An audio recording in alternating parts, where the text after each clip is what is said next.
All right, 1, 2, 3. Good morning, everyone, and welcome to another episode of the Morning Brief with Jimmy Song and Coinbase. My name is Valentin Schmidt, and I'll be the host for today.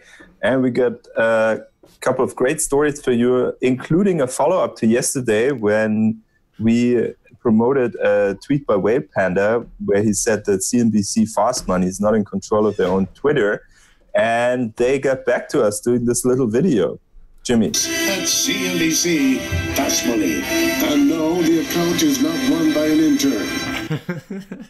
So apparently it's not run by an intern, which I found really funny. I would say that an intern probably would know a lot more about Bitcoin than those jokers. So yeah.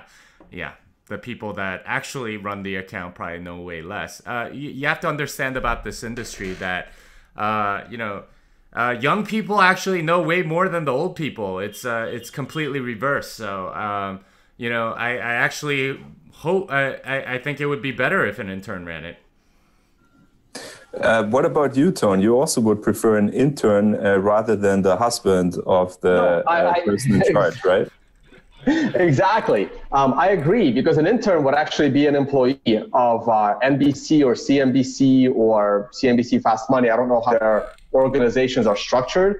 So I don't know if how much of a subsidiary it is versus how much of a standalone it is. But it's very, very clear, thanks to Whale Panda, that the CNBC Fast Money Twitter account is being ran by a non-CNBC Fast Money affiliate, which is the husband of someone that is supposed to be running the Twitter account. And he is completely biased towards Bitcoin, Bcash, right? It's very, very clear. Also has this thing for cars. And this is a huge conflict of interest, right? Because if he's running that account, he's directly profiting from the pump of Bcash.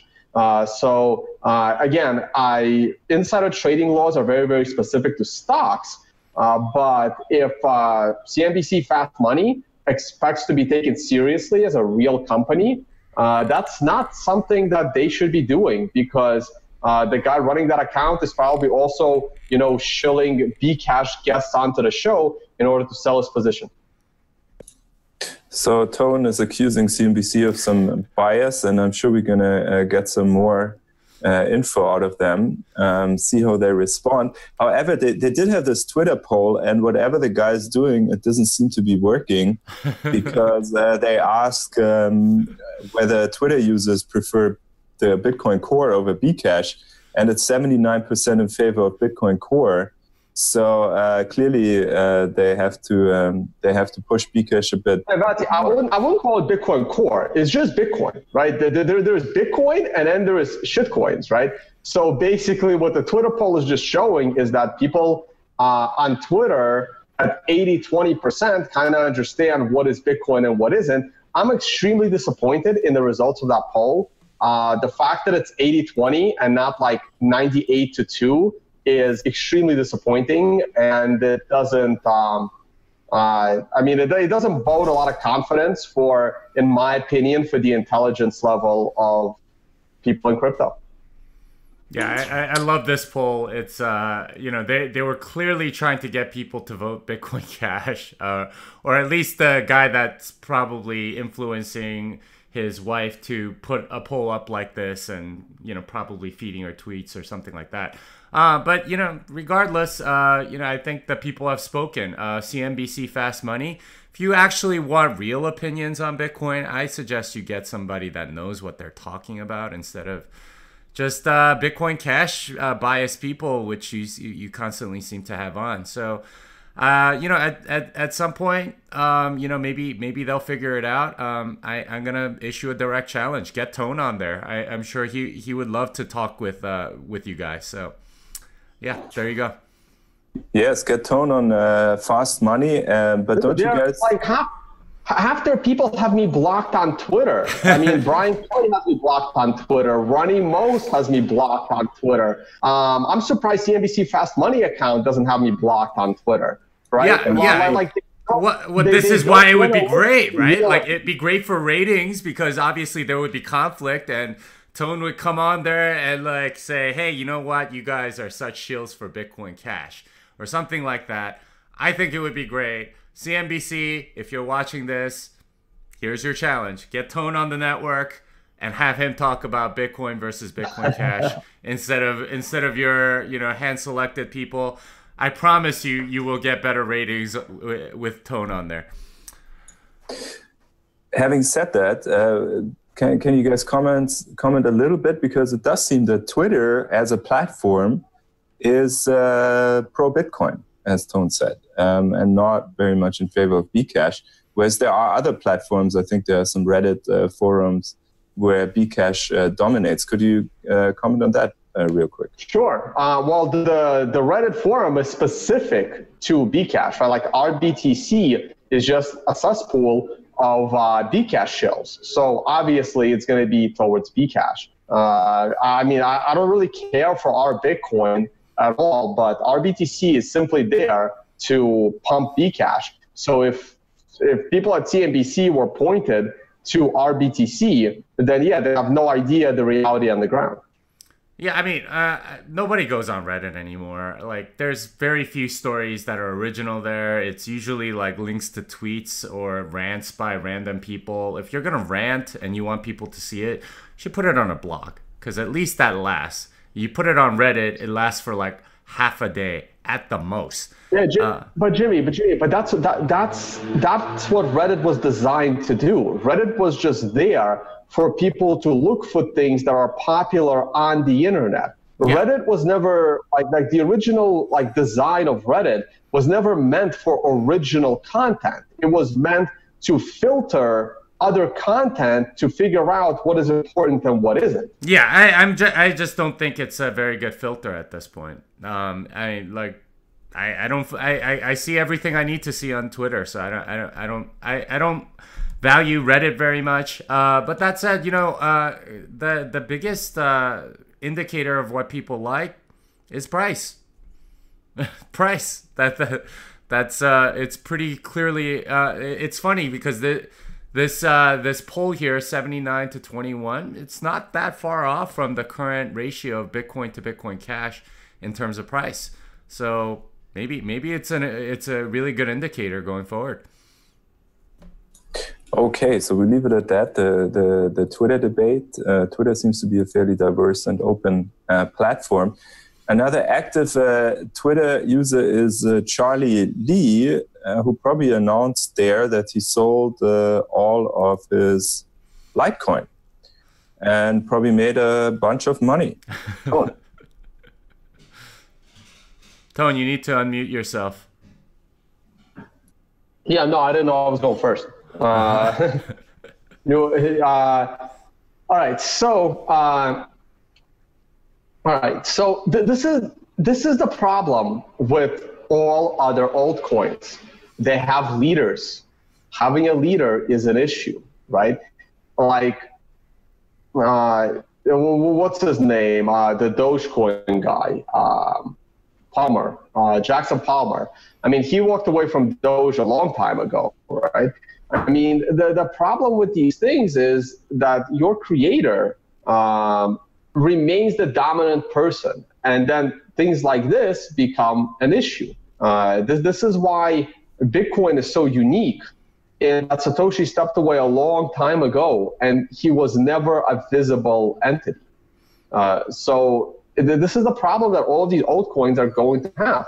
And I'm remaining with what you and I talked about on my show the other day. Litecoin is basically just taking Bitcoin's code. They're not going to be able to innovate anything new because all of the brain power is on Bitcoin. They're going to program for Bitcoin. So, I mean, Litecoin, I guess, is a good short-term alternative while Bitcoin fees are high, and Bitcoin fees will remain high until companies like Coinbase and BitPay and blockchain.info start integrating SegWit, right? It's amazing how many people are like trolling me on Twitter now, making fun of my statement from about a year ago where I said SegWit is going to solve the congested block problem, but SegWit adoption is only about 5 to 10%. Come back to me when SegWit adoption is 90 to 95%. And then we'll see what SegWit did or didn't do. But right now, it's as if SegWit never took place because no one is adopting it, mostly for malicious reasons. So ironically, he did write that post on Reddit. I just saw that, not on Twitter. But Jimmy, what do you think about the centralization problem that Tone pointed to? Yeah, I definitely agree on that. Like, Charlie does have a lot of influence over Litecoin, obviously. The story itself is very interesting because Gavin and Jeezen pointed out, well, if I was a public figure and people knew I had a lot of crypto assets, I would also tell everybody that I sold everything just so they wouldn't come after me. And I think he's kind of right. Like, do we know if Charlie actually sold it? How do you even prove a negative, right? Like, how do you prove that you sold everything and don't hold it somewhere else? And how do you prove that you sold something like billions worth of holdings when the price actually tripled over the last 3 days? Yeah, I don't know. You can't prove a negative, so he may be telling the truth, in which case, great. He may not be telling the truth, in which case I don't blame him at all. Like he's worth probably billions at this point, almost like just on Litecoin is my guess, but I don't know. I agree. Yeah, so I agree. Yeah, so in a sense, like this story is kind of interesting in that this is what he's publicly saying, but the private reality, we don't really know. And this is kind of fun in a way, but at some point I imagine a lot more people will be doing that. Gavin ended his tweet with "P.S. I sold all my crypto assets," which I found hilarious. But pretty good, insightful tweet from him. You got to give him credit when it's due. Yeah, well, one of these days there might be similar public statements from you and I, Jimmy. It's coming. Just for the record, in case people in in the outskirts of Venezuela are watching, because I'm going to be there soon. I don't own a lot of Bitcoin, right? So, you sold all your Bitcoin, right, Tone? No, I never had that many. I got scammed for most of it, in 2015. So I'm like Andreas. I'm not a millionaire. All right. Well, good to know. Okay, let's move on to the next, which is Coinbase and Bitcoin Cash saga. Coinbase may have given away its own Bitcoin Cash, and we highlighted some market issues there yesterday, where people basically could buy but they couldn't sell, all this kind of stuff. Does this article provide any further insight into what happened? Well, This article has like the worst headline I've ever seen, because when I saw that headline, like look at the headline, it made me believe, and because I know how irresponsible Coinbase is, but that headline makes me believe that they actually lost all of the Bitcoin Cash, right?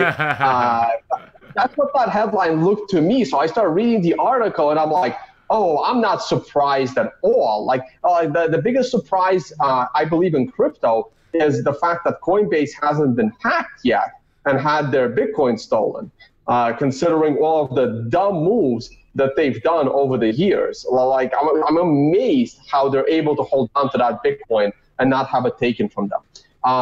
So I'm not surprised at all that they're the ones responsible for their own investigation into insider trading, because they gave it all away. Now, again, the article points out that Coinbase sent out a press release saying that they will give people their Bcash by January 1st, but they would not add it as a trading asset till later. So clearly, they decided to play sneaky fox and not only add it as a withdrawable asset, but on the same day, add it as a trading asset, which they totally botched.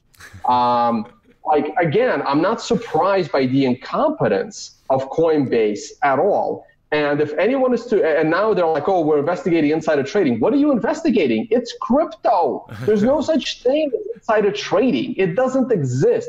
Like if Coinbase employees were like trading on this information and selling and prepping to sell their Bcash first, then there's nothing illegal about it. It might go against company policy, these people may or may not deserve to be fired, but there's no criminal violation here as far as, and I'm not even a lawyer and it's obvious to me, right? So once again, shows you that Coinbase doesn't know what they're doing. They prioritized this Bcash thing, which they should have just given to people on August 1st instead of prioritizing SegWit, and they still aren't using SegWit, which is ridiculous. Jimmy. Yeah, this is a hilarious story because you know, I do program against APIs once in a while, and this API exposed the fact that they were planning Bitcoin Cash. So I guess there were people in the know. You know, if you do program and you can look at this stuff, it's pretty obvious what's going on. Yeah, Coinbase is just you do have to feel for Coinbase, right? I mean, we knocked them around a bit yesterday, but you do have to feel for them a little bit because they are the target of a lot of hack attempts, and this is something that you have to deal with as a cryptocurrency company. Is you're going to a lot of people are going to try to hack you. And I'm told like they have like very strict internal processes, and they have you know, phishers and people like from, you know, that want to hack, like offering Coinbase employees like a kickback if they can help them like hack Coinbase, things like that. So, you know, you have to feel for them somewhat because, you know, this is not easy stuff. But that said, if you're going to be the leader in this industry, like they're purporting to be, you have to deal with this stuff a lot better than they have. You know, obviously they stopped, you know, they had that major you know, outage as soon as they announced it. You know, it was on, trading was on for like 5 minutes and then they had to shut it down. And then they said they were going to go live at like noon or something like that. They had a delay, and they only allowed Bitcoin Cash to USD trading. They didn't even have Bitcoin to Bitcoin Cash trading or Bitcoin Cash to Euro trading. All of which I'm not sure why they did that. Probably they had some problems on the back end, and this was a way to mitigate the situation. But come on, guys, like you can do some testing and figure this stuff out. Like you got, like Coinbase as a company, you gotta step up your game, man. Like this is kind of embarrassing for the whole industry. Yeah, well, Jimmy, I will also add that Coinbase is pretty much Bittrex, right? I mean, it's literally becoming a shitcoin exchange, and it should be, and the CME should be embarrassed by using them in their pricing index. It should really be embarrassing for the CME. Andreas, you need to set that one straight because you're an advisor over there. Yeah, there's a lot of people involved at Coinbase over there. So yeah, whoever can, like, just they need to learn how to scale. They need to learn how to, you know, like not leak this stuff if it's company policy. There was some question whether or not like doing this sort of thing is okay under as regulated by CME Futures or whatever. But yeah, I Coinbase, get your act together. Come on, guys. Some friendly advice from Tone and Jimmy to Coinbase. Do you have friendly advice for E-Trade as well, who just said they were going to let clients trade CBOE Bitcoin futures? I find this very interesting. I'm guessing this will lead to more Bitcoin trading on E-Trade. But that said, you know, GBTC was already there. I think you can trade options there with LedgerX. I'm not entirely sure actually, but you know, this will provide a little more liquidity. I didn't know LedgerX was integrated with traditional exchanges. I thought it was just options on LedgerX themselves. Oh, I guess it is on LedgerX themselves. I don't know. They do trade obviously, but yeah, I mean, just more of this stuff allows more liquidity to enter Bitcoin is my guess. But I don't know. This is more Tone's area of expertise, so I'll let him speak. Yeah, no, I mean, this is expected, right? Like, I'm not really, this is like a non-news news. It's like, yeah, they're supposed to do that, right? That's why we have a futures market, so that the retail investor can trade futures markets through brokers like E-Trade. I mean, this is, I haven't had the time to log into my, I haven't had the time to log into my Interactive Brokers account. I got to take a look if I have access. I think also like 6 months ago, I turned off data feeds to my futures because I stopped trading futures like about a year ago or something, and I only focus on option trading now. So I have all of the option data feeds. I'm not sure if I have the futures data feeds, but I might have to reach out to Interactive Brokers and see what my data feeds are. So I can show, like, I'm not going to go and open an E-Trade account just to trade the CME futures. Either my exchange lets me trade them or it doesn't. Like, again, I'm too busy to trade. I'm flying out to some island tomorrow or something. So we'll see how good the internet is. Actually, the E-Trade is doing CBOE futures. And Tone, did you at least check the volume of the CME futures? I heard it's pretty low. It has to be low because people are unfamiliar with it. None of the Bitcoiners have any accounts with traditional brokers. Very few do. And traditional traders, there's not that many people trading futures. Trading futures is a very dangerous thing. They're very highly leveraged. It's really specialized. And not a lot of hedge funds are getting in this yet, right? Because the smart hedge funds had already bought Bitcoin OTC and are holding on to it themselves. The volume will pick up. I still say that CME is way more credible in the futures market than the CBOE. So I'm expecting most volume to come in CME. Okay, Jimmy, do you have anything to add to that? No. I think hopefully it causes more liquidity to be there for Bitcoin. That's about it. Talking about liquidity, we have the next paper derivative of Bitcoin, which are ETFs. And so the New York Stock Exchange files to list Bitcoin ETFs on the exchange, but they basically file with the SEC, who I think we covered that last week, has at least 10 or 20 applications for Bitcoin ETFs on file. So, Tone, what's going to happen? Sooner or later, there's going to be an ETF, right? Because now the ETFs can leverage the futures market. Now, I'm not saying it's a good thing, right? Like, I don't know. It's a double-edged sword, right? Like, I don't know what's better. I will say that pro shares know what they're doing, right?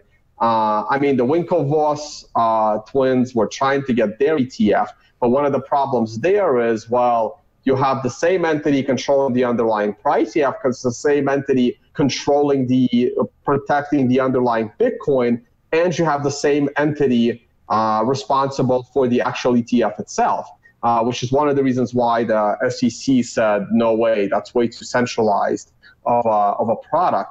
Now, ProShares is a professional ETF company, right? That's what they do. They maintain ETFs. And they have nothing to do with the actual underlying, pretty much, especially in this case. So what they would do is they would leverage the futures in order to get the price of the ETF. So the only real difference between the futures and the ETF, with the future as the underlying of that ETF, is going to be the retail investor is way more comfortable trading the ETF.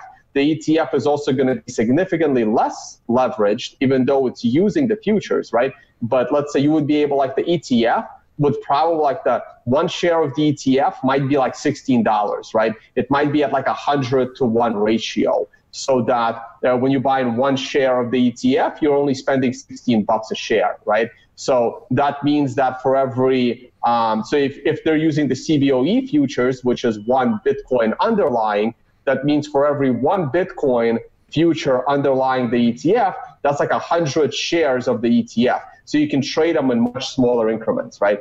And ETFs can be held by, retirement funds, pension funds. I'm not sure about the short side of the ETF.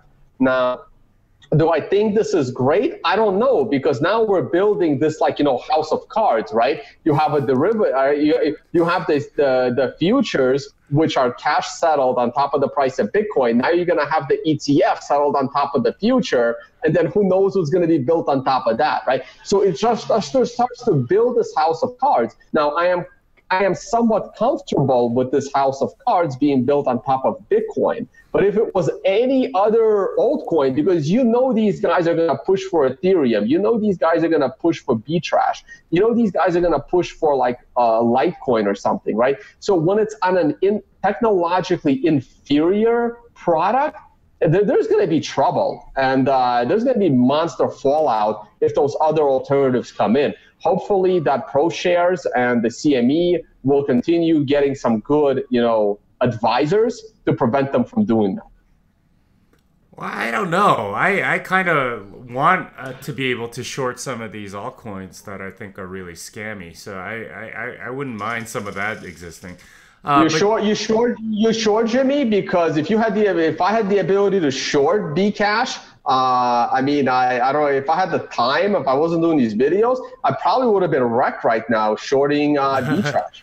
Yeah, obviously you have to look at all the technical indicators and all that to time it properly. But I mean, I don't know. That might be something. Anyway, I do feel like it is kind of interesting how it's a derivative of a derivative, but it's undoing the future by making it an ETF. Really, what people want to hold is Bitcoin, but they don't want to have the responsibility of controlling their own private keys, and this is what it's enabling. I'm excited about this partly because they likely won't take the fees that like GBTC does, and hopefully it takes a lot of that liquidity and puts it back into Bitcoin instead of putting it in Barry Silbert's pocket. He's making money hand over fist just by buying Bitcoin on the market, putting it into his GBTC, and selling it on the market. It's so simple. And yet, like if there's an ETF, well, that premium will come down and more people will have fairer access to Bitcoin without having to, pay his 2% management fee and all that other stuff. So that I think would be better for Bitcoin in general, because that liquidity will flow down to the futures and that to Bitcoin, which I think would be good. But yeah, that's I think we have to keep on going. Tony, you have to leave, right? Yeah, I have to leave in like a few minutes. I have another interview I got to do. I'll try to tweet that out. It's with Freedom Phoenix radio show. It'll be on the internet. You can catch it live, or I'll post the video after. Yeah, let's do price. Let me grab screen share. I got about 3 minutes here that we can cover pricing. Let me stop here. There we go. All right. Let's move this over. I'm on my Twitter account.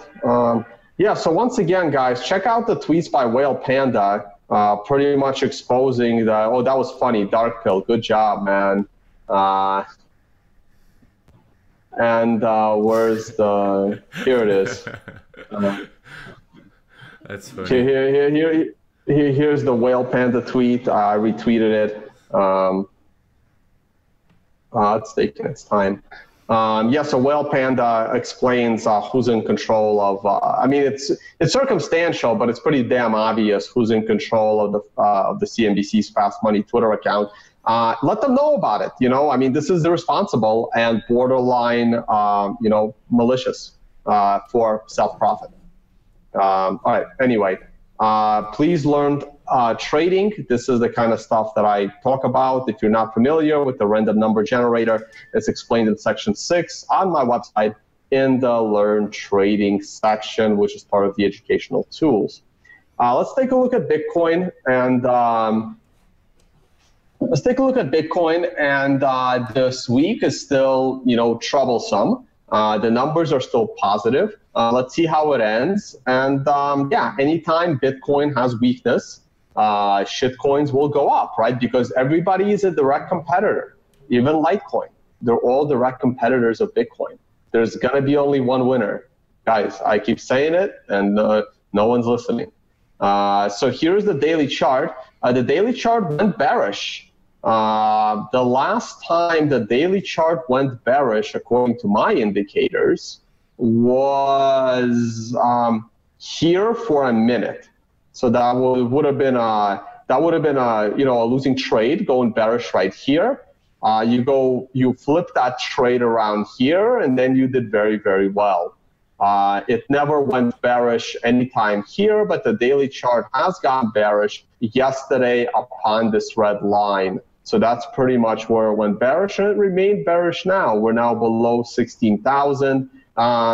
Hey, buy the dip. The dip will eventually come. The most likely at this point outcome, I would be looking for a 9 to the downside and probably this 50-day moving average.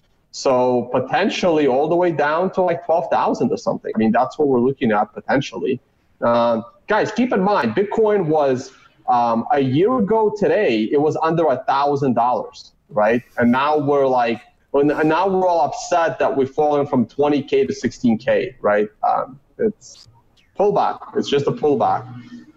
Here's the 4-hour chart. And the 4-hour chart went bearish as of here. I drew this line last time we did this video. Once again, we have another red 2 trading below a red 1. So all I got to do is draw another one of these guys. So if you are trading the 4-hour chart, your bearish entry would have been here. That's where you are. So once again, you get a 2 trading below a 1, boom, you're bearish once again. The hourly chart is, yeah, I mean, it's very traditional, right? I zoomed out, forget these numbers.